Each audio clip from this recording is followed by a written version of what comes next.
Hey, thanks for watching Four Color Commentary. I'm Mark Allen, and I just wanted to share with you very quickly an affordable first. This is actually a kind of something that was retconned into Marvel or introduced into Marvel continuity in 1994. The story is from 94. Writer I've never heard of, Barry Dutter.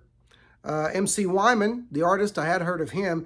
And then a beautiful painted cover by a guy named Lou Harrison. So some unknown names to me on this book. It's a 1994 book. It it introduces a new chapter into the history of the Marvel organization, fictional organization called S.H.I.E.L.D. This is a one-shot entitled Fury, and it does say up here in the word balloon, featuring the secret origin of the greatest espionage agency in the world, S.H.I.E.L.D. Okay, now this is something you've probably seen many times in the cheap boxes. I got it for $1.50. Even back in 1994, it originally retailed at $2.95. Beautifully painted cover though. So whoever this Harrison guy is, doing his best Joe Jisco there, especially on the musculature of Nick Fury there. But what's the famous first aspect of this is that we find out that Nick Fury was not the first head of S.H.I.E.L.D. The first head of S.H.I.E.L.D., and this is the first appearance of a man who has appeared in one of the Marvel productions. I don't remember if it was Disney Plus or a movie. You can look that up on your own. But I'm fairly certain he has shown up or appeared. No. I guess he appeared probably on the S.H.I.E.L.D. television show. Whatever the case, and I'll let you look that up, but it's Colonel Rick Stoner. Colonel Rick Stoner was the first, this guy, this gentleman right here, was the first head of S.H.I.E.L.D. Okay, and so anyway, this is a thick book. Like I said, $2.95 in 1994. Plenty of story and good solid story. And as far as M.C. Wyman's art, very enjoyable style there, very clean. Breaks some panels, so he's not totally conventional or traditional. So not afraid. I always like an artist who's not afraid to break some panels. Got some good action stuff there. You saw the appearance of Iron Man. You have Logan. You have before he was Wolverine. You have Logan in there. Okay, and so you have some really neat some other guest stars and just a lot of great action.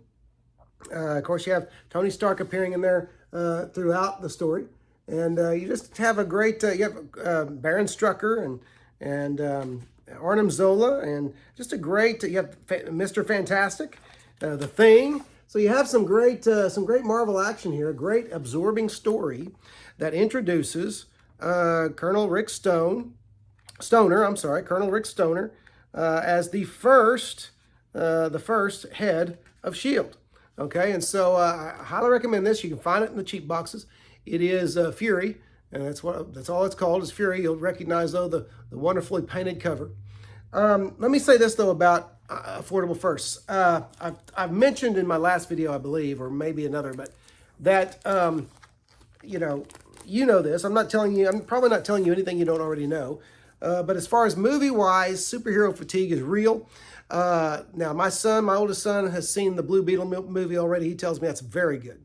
And I plan to see it when it comes out. I plan to see it when it comes out on DVD. Plan on owning it on his word that it's one of the best superhero movies he's seen, he said, since Avengers Endgame. Okay. And so it is the movie, as I understand it, that DC's trying to kind of start things back, restart, but hit the restart button with their movies. But anyway, where was I going with that? Okay, even though superhero fatigue is a thing, even though the Marvel movies and the Marvel productions have really dropped off because of quality and political issues and things that shouldn't even enter into it, and when I say that, I mean that movie production companies shouldn't even mess with. I'm going to still do affordable firsts because first appearances have always been a thing for comics fans. Way back before Hollywood even cared about comic books, we cared about first appearances. And so I'm going to continue to do affordable firsts. And this was a worthy idea, I thought, worthy worthy of recognition and mention that there was someone who was head of S.H.I.E.L.D. before Nick Fury. And this is his first appearance. So anyway, there you go. An affordable first.